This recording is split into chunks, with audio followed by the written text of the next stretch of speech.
Preguntaba yo, ¿es posible hacer renovación urbana en Facatativá para no tener que utilizar suelo agrícola de la sabana en desarrollos industriales, de comercio, etcétera, etcétera? Y abrían los ojos y me decían, el casco urbano de Facatativá está bien saturado. ¿Qué problema? Miren esa contradicción. Por un lado pidiendo desarrollo y por el otro lado la sabana más importante de la cordillera de los Andes, un recurso natural no solo del planeta de Colombia, sino del planeta, que hay que respetar. O sea que son temas bien difíciles. Sobre el tema movilidad, yo sinceramente creo, estimados precandidatos, que ustedes van a tener que hacer un esfuerzo para mostrarle al país un esquema de financiamiento muy agresivo y atípico. Casi que hablar con proveedores de equipos en el mundo y decirle, nosotros necesitamos que ustedes vengan, instalen los equipos, le den al país una financiación a 50 años o asuman una concesión a 50 años y sean capaces al mismo tiempo de financiar la infraestructura. Porque en estos días, viendo en una ciudad colombiana una solución de transporte masivo, me decían, sí, el proveedor de equipo nos los va a financiar, pero le presenta el 15%. El otro 85% del costo está representado en la obra civil, en la adquisición de terrenos, etc. ¿Y cómo vamos a financiar eso? Y la situación del país se ha venido deteriorando en materia financiera.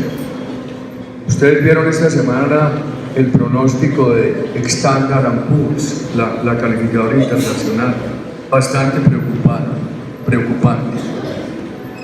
Yo creo esto, ahora se lo decía aquí a algunos periodistas, con mis limitaciones y defectos. Si el país en el 2010 hubiera continuado la política de austeridad, de promoción de la inversión, esa política ya había producido su expansión para hacer presencia en muchas partes de Colombia. Se propone una política de inversión como la que propuso el gobierno nuestro, donde empezó a darse en las grandes capitales, que en Bogotá, que en Barranquilla, que en Cali, que en Medellín. ¿Qué esperaría uno? Yo siempre decía, si esta política de inversión tiene sostenibilidad en el tiempo, va produciendo una ola expansiva. De Bogotá, esta política de inversión va saltando a la sabana, de la sabana a la ladera cundinamarquesa, de las grandes capitales va saltando que a Popayán, que a Pasto, que a Villavicencio, etcétera, etcétera. Pero no se permitió que la política de inversión, no se le dio el suficiente tiempo para que esa política fuera produciendo una ola expansiva y llegara a todo el territorio. ¿Y qué tiene que ver con eso con el empleo en la sabana? Con la necesidad de que la sabana, por ejemplo, tenga call centers, tenga proyectos innovativos de ciencia y tecnología, una cosa y la otra. Los candidatos nuestros han hecho un recorrido formidable en todos los foros especializados del país. Ayer personas que no están vinculadas con pasión a la política, como sí lo estamos muchos de nosotros, en mi caso, me decían que la mejor presentación en fase corta fue de los candidatos nuestros, en unos temas tan difíciles como el tema de seguros, el tema de pensiones, etc. Han hecho un gran recorrido, pero yo diría que todas las propuestas tienen una base.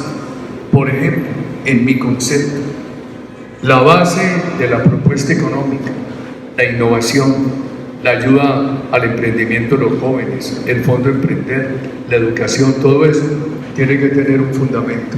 Un país que tenga una gran confianza de inversión. Yo le contestaba ahora aquí a un joven periodista, ¿cuál es la base de una política anticorrupción? Propuestas hay muchas. En mi concepto, la base de una política anticorrupción es la calidad humana de los precandidatos. Estos precandidatos no tienen un discurso oportunista contra la corrupción. tienen una vida de transparencia y han sido probados en esta difícil batalla, han ejercido la política sin equívocos. Es que a mí me preocupa mucho. Unos fueron en el 2014, se lanzaron a apoyar a Santos y a la FARC. No obstante que ya no se sabía todavía lo de Odebrecht, pero ya se sabía que la campaña Santos estaba apoyada por 2,5 billones de recursos de mermelada a los congresistas. Y les pareció que eso no era grave y se lanzaron a apoyar a Santos y a la FARC. Y hoy salen a rasgarse las vestiduras a decir que ellos son los candidatos contra la corrupción. No, por favor, en la vida hay que tener coherencia, en la vida hay que tener una trayectoria a largo plazo y toda política tiene que tener un fundamento. La política contra la corrupción tiene un fundamento en los seres humanos que la van a dirigir y estos precandidatos son una garantía. Yo les ruego a todos ustedes transmitirles a sus compañeros de trabajo, a sus compañeros de estudio, transmitirles a sus compañeros de deporte, a sus compañeros de tertulia. A mí me parece preocupante lo del país. ¿Por qué, queridos amigos? El país como lo lleva va poco a poco a ser una segunda Venezuela o simplemente a tener un desempeño muy mediocre en los aspectos fundamentales que no le permitirá salir adelante. Antes de ayer visitábamos con los precandidatos regiones bien importantes de la patria, bastante olvidadas, el Bichada. Y cuando yo estoy saludando a la comunidad de Puerto Carreño, me dicen 2 médicos colombianos, miren qué problema tenemos. Y allí esas poblaciones del frente, de Puerto Ayacucho, de Puerto Páez, Venezuela. Al frente está el estado de Apure, con una localidad que se llama Puerto Páez. Hay una localidad chiquita allá mirando uno al noreste del estado de Bolívar, que no recuerdo cómo se llama esa localidad. Y aquí a todo el frente de Puerto Carreño está el estado de Amazonas y hay abajito una localidad venezolana que se llama Puerto Ayacucho. Entonces se me acercaba un médico y decía, ¿qué vamos a hacer? Los están desplazando nosotros. Si yo cobro 100 pesos por la consulta, aquí está llegando un médico venezolano a cobrar 20. Y enseguida se me arrima una señora, me dice, una señora joven, me dice, yo soy médica venezolana con especialización en ginecología. No recuerdo cómo se llama esa localidad. Y aquí a todo el frente de Puerto Carreño está el estado de Amazonas y hay abajito una localidad venezolana que se llama Puerto Ayacucho. Entonces se me acercaba un médico y decía, ¿qué vamos a hacer? Los están desplazando nosotros. Si yo cobro 100 pesos por la consulta, aquí está llegando un médico venezolano a cobrar 20. Y enseguida se me arrima una señora, me dice, una señora joven, me dice, yo soy médica venezolana con especialización en ginecología. Me estaba muriendo de hambre en Venezuela. Muchas gracias por darnos la oportunidad en Colombia. Miren qué problemas. Y esa economía que yo conocí en el pasado era igualita. A este lado del río Orinoco en Colombia o al otro lado de Venezuela, con una diferencia. Tenían infraestructura extraordinaria. Nosotros escasamente, río y aeropuerto. Allá una red de carreteras extraordinaria, etc. Nosotros hoy, nuestra gente por lo menos allí puede comer y tienen esperanza de vida, metas de vida. Al otro lado no ha sido desolación. Yo decía, ¿y por qué esto? Porque el Estado subsidiaba, está quebrado, no subsidia. Porque el Estado ya no le paga a los empleados públicos una suma que les permita tener un nivel de vida digno. Porque todas las actividades económicas se han paralizado. Al otro lado, pero un desastre. Yo decía, vamos a llegar allá, puede que no. ¿Saben cuál es mi única esperanza? Uno ya a esta edad haciendo unas reflexiones sobre muchas experiencias y mi observación de América Latina durante tantos años me ha llevado a destacar 2 condiciones en 2 países. Argentina es un país tan rico que no ha habido un mal gobierno que lo quiebre. Y Colombia es un país con una ciudadanía tan capaz que no ha habido un mal gobierno que la pare. Aquí la esperanza es la ciudadanía. Pero cuando uno ve esto en impuestos, en corrupción, en gasto público, en endeudamiento, el Estado mal, las empresas mal, la clase media mal, esa retención de salarios a la clase media, retención tributaria, o el tema del catastro. Es que el catastro, los avalúos han subido en un 496%, o la pérdida de capacidad adquisitiva de los sectores populares y la pérdida de dinamismo. Se habla mucho de la formalización de la economía. ¿Cómo la formalizamos? Se pueden hacer muchas cosas, pero volvemos. ¿Cuál es el fundamento para poder formalizar la economía? Fórmulas puede haber muchas, pero todas esas fórmulas necesitan el principio básico, como dicen los médicos. ¿Cómo llaman los médicos el principio fundamental en una medicina? Eso tiene un nombre.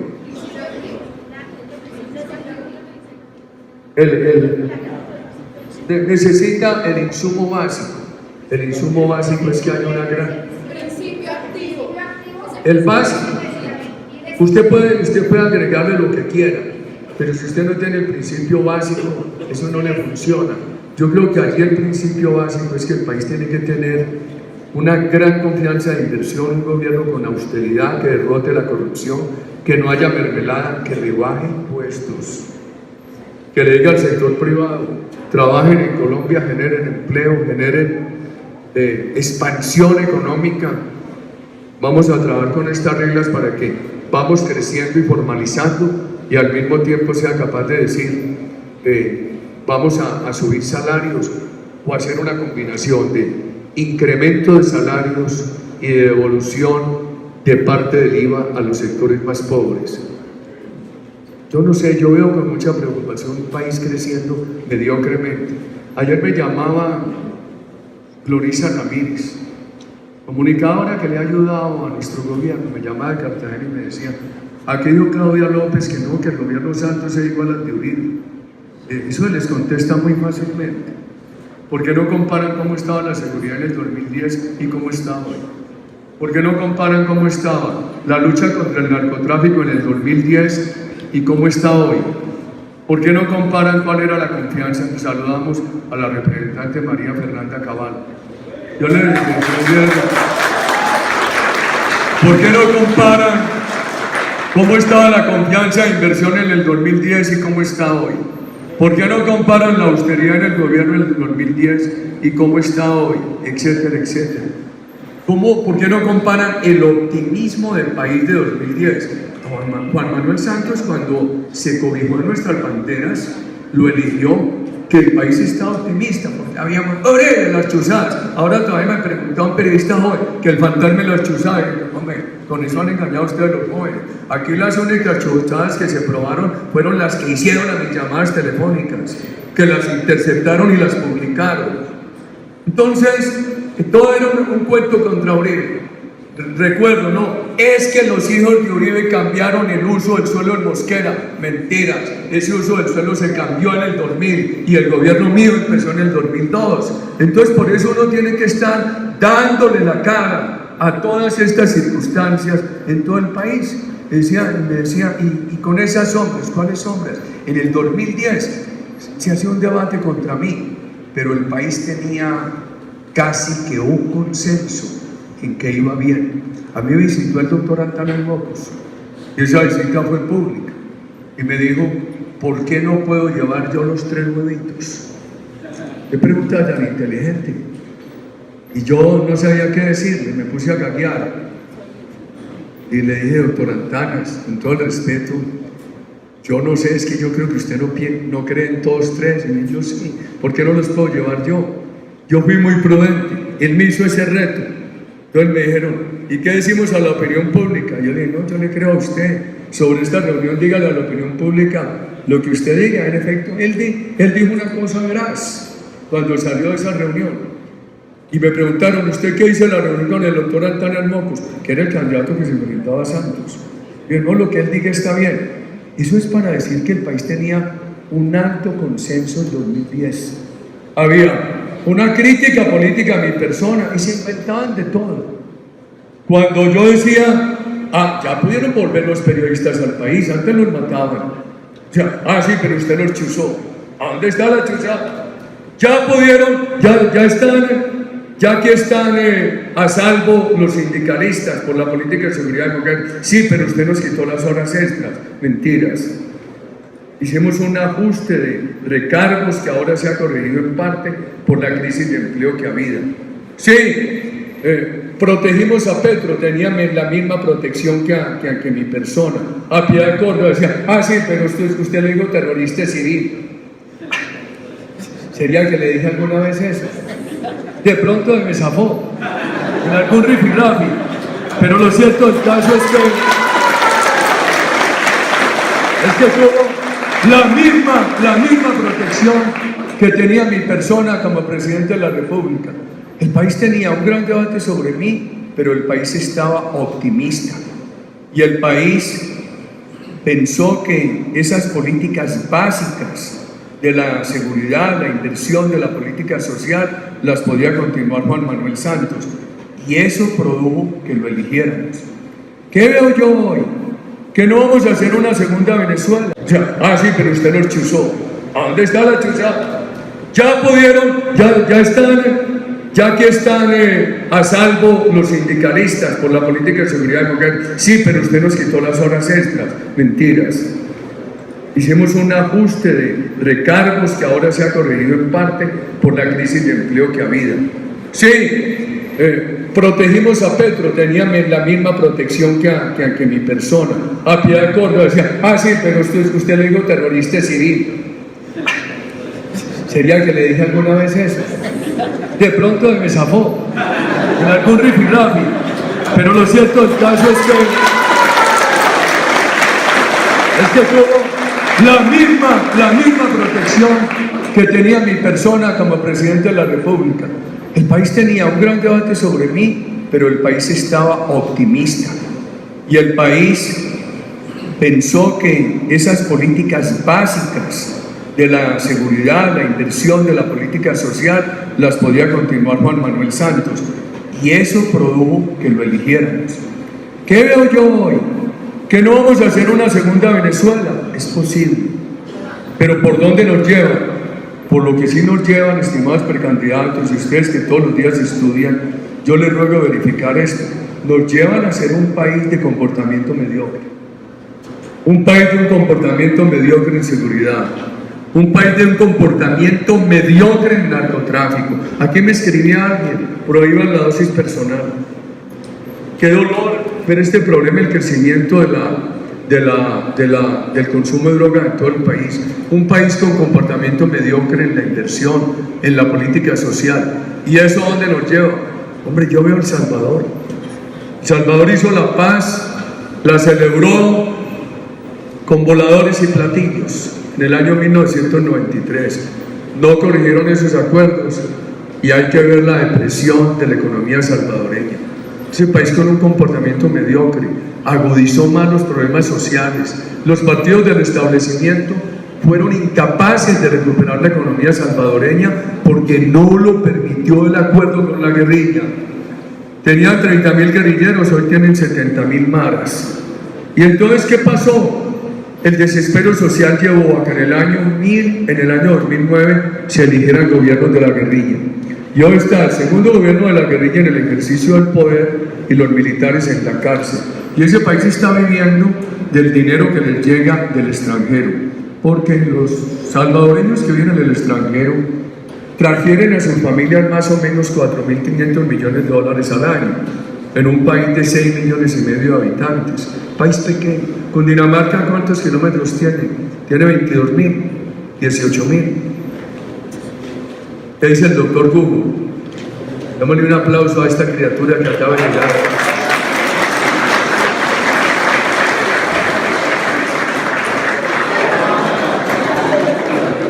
¿Qué no queremos nosotros? No queremos ser una segunda Venezuela. ¿Qué no queremos nosotros? No queremos seguir siendo un país con un desempeño mediocre en la economía, en la seguridad, en la lucha contra el narcotráfico, en la política social.